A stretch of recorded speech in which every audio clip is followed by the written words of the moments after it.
Hi all, welcome back. ఈ వీడియోలో మనం డైరెక్టర్ దాసరి నారాయణరావు గారి డైరెక్షన్లో రెబల్ స్టార్ కృష్ణరాజు గారు నటించిన సినిమాల లిస్ట్ చూద్దాం. వీళ్ళిద్దరి కాంబినేషన్ వచ్చిన ఫస్ట్ మూవీ బండ్రోత్ భార్య, యవ్వనం కాటేసింది, కటకటాల రుద్రయ్య, రంగూన్ రౌడీ,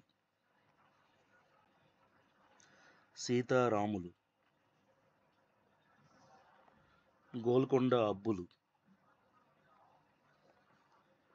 తిరుగుబాటు, ఉగ్ర నరసింహం, తాండ్ర Paparayudu, Brahmanaidu. Thank you for watching. Please subscribe and please support. Thank you.